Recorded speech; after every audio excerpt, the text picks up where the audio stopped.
सांसद शशि थरूर और कांग्रेस के रिश्तों में खटास कोई नई नहीं है, खासतौर पर जब थरूर कई मौकों पर पीएम मोदी और बीजेपी की खुलेआम तारीफ कर चुके हैं। लेकिन थरूर लगातार कांग्रेस की दो अहम बैठकों से नदारद हैं। बीते दिन संसद के शीतकालीन सत्र के बारे में स्ट्रेटेजिक ग्रुप की एक अहम मीटिंग में थरूर शामिल नहीं हो पाए। ये मीटिंग सोनिया गांधी की अध्यक्षता में हुई और हाल ही में प्रधानमंत्री नरेंद्र मोदी के कार्यक्रम में थरूर हाजिर थे, लेकिन एक दिन बाद ही कांग्रेस की बैठक से किनारा कर गए। थरूर का लगातार गायब रहना पार्टी में अब चर्चा का विषय बन चुका है। कांग्रेस लीडरशिप के साथ उनके उलझे हुए रिश्ते और पीएम मोदी के बारे में कभी-कभी उनकी अच्छी बातें भी सबको पता है। बात यहां तक पहुंच चुकी है कि कांग्रेस सांसद शशि थरूर को दोगला तक कह दिया गया। किसने और क्यों कहा, इस पर आगे बात करेंगे, लेकिन उससे पहले कांग्रेस वर्किंग कमेटी के सदस्य और तिरुवनंतपुरम से पार्टी सांसद शशि थरूर रविवार को जब अहम मीटिंग में शामिल नहीं हो पाए तो उनके ऑफिस ने कहा कि वो केरल में थे और अपनी 90 साल की मां के साथ फ्लाइट से वापस जा रहे थे। इतना ही नहीं, लोकल बॉडी इलेक्शन में कैंपेनिंग की वजह से कांग्रेस के जनरल सेक्रेटरी केसी वेणुगोपाल भी मीटिंग के लिए दिल्ली नहीं पहुंच पाए।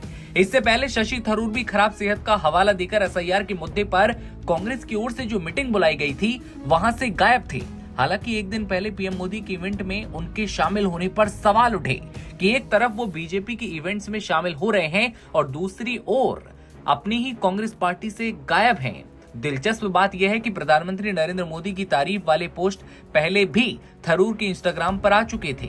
पीएम मोदी के बारे में उनके कमेंट्स किसी से छिपे नहीं हैं, खासकर ऑपरेशन सिंदूर के बाद जब पार्टी के दूसरे नेताओं ने उनकी कड़ी आलोचना की थी। ये विवाद यहाँ तक बढ़ गया था कि थरूर के बीजेपी में शामिल होने की चर्चाएं भी तेज होने लगी। कहा जाने लगा कि जल्द ही कांग्रेस सांसद शशि थरूर कांग्रेस से इस्तीफा देकर बीजेपी में शामिल हो जाएंगे। हालांकि ऐसा हुआ कुछ नहीं। हाल ही में हुई कांग्रेस की बैठकों से नदारद रहने के बाद कांग्रेस नेता संदीप दीक्षित ने कहा कि शशि थरूर की प्रॉब्लम यह है कि मुझे नहीं लगता उन्हें देश के बारे में ज्यादा पता है। अगर आपके हिसाब से कोई कांग्रेस की पॉलिसी के खिलाफ जाकर देश का भला कर रहा है तो आपको उन पॉलिसी को फॉलो करना चाहिए। आप कांग्रेस में क्यों हैं? क्या सिर्फ इसलिए कि आप सांसद हैं? दीक्षित का कहना था कि अगर आपको सच में लगता है कि बीजेपी या पीएम मोदी की स्ट्रेटेजी आपको पार्टी से बेहतर काम कर रही है आपकी, तो आपको एक्सप्लेनेशन देना चाहिए। अगर आप एक्सप्लेनेशन नहीं दे रहे हैं तो आप दोगले हैं। जी हाँ, थरूर को दोगला तक कह दिया गया। थरूर को लेकर ये सारी बातें हाल के दिनों में उनके बीजेपी की ओर झुकाव के बाद शुरू हुई हैं। ऐसे में थरूर को लेकर आप क्या सोचते हैं? क्या उनका कोई बीजेपी के साथ प्लान है?